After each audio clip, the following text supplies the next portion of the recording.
هقوله لك ده خطير جدا جدا. ان احد المسؤولين الكبار. السلام عليكم ورحمه الله وبركاته. معكم محمد منير من قناه كوره اونلاين. النهارده يا جماعه جايبين فيديو خطير جدا. امير هشام هو بيتكلم عن مسؤول في الاتحاد الافريقي هو سبب اللخبطه في الكره المصريه. تعال نشوف الفيديو ونرجع تاني. اولا فيتوريا كان عايز 9 لعيبه من المنتخب، تنازل عن 5، عايز 9 لعيبه في المنتخب من النادي الاهلي، تنازل عن 5 وقال هختار 4. وكان في مفاوضات على انه يمسك في الشناوي ومحمد عبد المنعم ان هم يلعبوا ماتش تونس، لكن بعد كده تنازل وقرر ان هم يروحوا للنادي الاهلي. فغلط ان لعيبه النادي الاهلي تخرج من المعسكر، غلط. بس مين اللي ادى فرصه للغلط ده؟ هل اللوم على فيتوريا؟ لا، اللوم مش على فيتوريا ابدا. اللوم على اللي فتح الباب.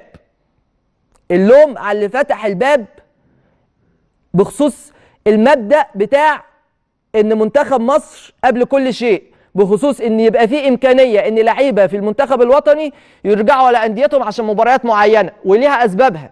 بس مين اللي فتح الباب الاول بمنتهى الصراحه ودغري وبوضوح شديد جدا؟ هو الكابتن حازم امام، عضو مجلس اداره الاتحاد المصري لكره القدم والمشرف على المنتخب الوطني. هتقول لي ليه؟ يعني الراجل غلط انه في الاخر خلى لعيبه النادي الاهلي يروحوا للانديه للنادي بتاعهم؟ غلط ليه؟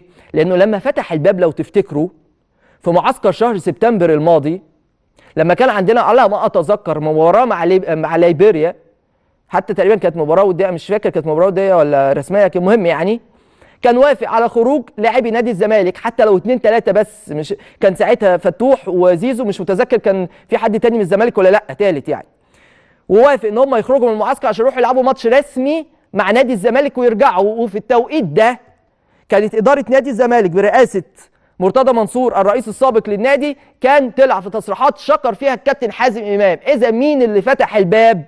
هو الكابتن حازم امام. يبقى مين اللي غلطان؟ اللي فتح الباب.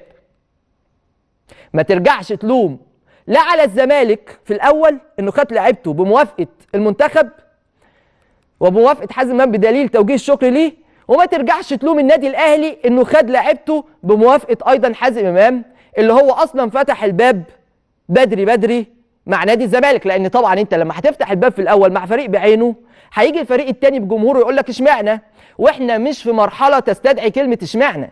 احنا لازم يبقى منتخب مصر واسم مصر قبل كل شيء، واحنا مقبلين على على بطوله الامم الافريقيه. اذا العيب على مين؟ العيب على الكابتن حازم امام، انا بقول لك بمنتهى الوضوح، وعلى الاتحاد المصري لكره القدم. انا بقول لك الفتره اللي جايه ولا واحد من لعيبه اهلي او زمالك ايا كانت ايه الظروف، ايا كانت ايه التداعيات، هيخرج من معسكر المنتخب حتى لو في عنده ماتش بكره. حتى لو في ماتش بكره والمنتخب عنده ماتش ودي مع جيبوتي، مع كامل احترامي يعني لمنتخب جيبوتي، اي اضعف فرقه في افريقيا، مش هيخرج من المعسكر. مش هيخرج من المعسكر. وده قرار متاخد، القصه خلصانه بقى. هي واحده بواحده، هي راحت واحده بواحده. كابتن حازم امام اضطر لكده لانه فتح الباب في الاول. ان شاء الله الباب ما يتفتحش تاني. ليه؟ لان مصلحه المنتخب قبل اي شيء، واي حد يقول لك غير كده يبقى غلطان مليون في المية. لكن خلي بالك بقى وخد او ركز في اللي انا هقوله لك دلوقتي. هو مين السبب في التضارب بين المواعيد بتاعه المنتخب الوطني الاول وانديه الاهلي والزمالك في بطولاتهم الافريقيه؟ مين يا فندم؟ عشان ما يبقاش اللوم كله على حازم امام وعلى اتحاد الكوره. في لوم احنا لومناهم، بس هو مين السبب؟ الاتحاد الافريقي لكره القدم ولجنه المسابقات في الاتحاد الافريقي لكره القدم اللي بيترأسها سامسون، واحد اسمه سامسون. الراجل ده جاي بان في 2019، تمام؟ والراجل ده على قده. وتحس ان في نوع من انواع التعمد بخصوص تصدير بعض المضايقات بالنسبه للاتحاد المصري لكره القدم بخصوص المواعيد بتاعت البطولات المحليه، وكمان بخصوص المباريات الدوليه او القاريه لانديه الاهلي والزمالك. تحس ان هو يقول لك انا هضايقهم ازاي؟ انا هشوف ماتشات الاهلي والزمالك امتى ايا كانت مدى اهميتها ومعسكرات المنتخبات الوطنيه، واقرب في المواعيد، اصدر لهم ازمات، اصدر لهم مشاكل. ده اللي بيحصل. مين بيتسبب في كده؟ انا انما لعلمي معلومه، والكلام اللي هقوله لك ده خطير جدا.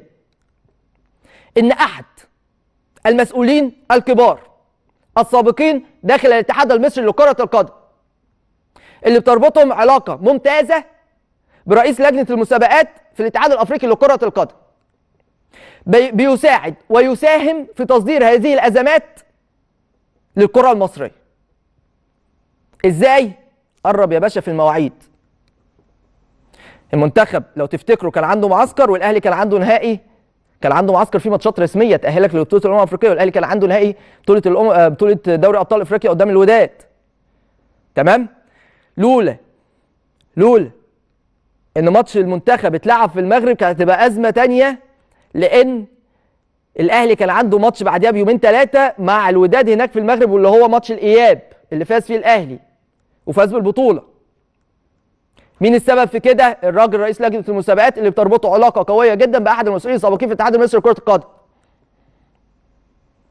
طب مين السبب في ان المنتخب يبقى عنده مباريات رسميه او عفوا وديه، ونادي الزمالك عنده في نفس توقيت المباريات الوديه في الاجنده الدوليه نادي الزمالك عنده ماتش مهم في بطوله افريقيه، فيضطر نادي الزمالك انه يحاول مع منتخب مصر، فيوافق الكابتن حازم امام فيخرج لعيبه نادي الزمالك. ازاي؟ من امتى في الدنيا كلها بنشوف ماتشات رسميه للانديه في التوقفات الدوليه؟ من امتى؟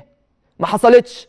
اذا الموضوع فيه تعمد، انا بقول لك بنسبه 99% في تعمد لاظهار مسؤولي الاتحاد المصري لكره القدم، اللي انا بقول لك اهو انا مش هدافع عنهم، ولو هم يستحقوا الدفاع هدافع، بس الحته دي ده محور مهم جدا.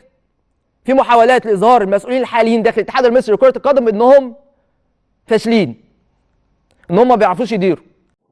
وبعد يا جماعه ما رجعنا مع امير هشام من الكلام اللي هو كان بيقوله عن المسؤول الكبير، لو الكلام ده حقيقي يا جماعه يبقى خلاص عليه السلام، مفيش كوره تاني في مصر.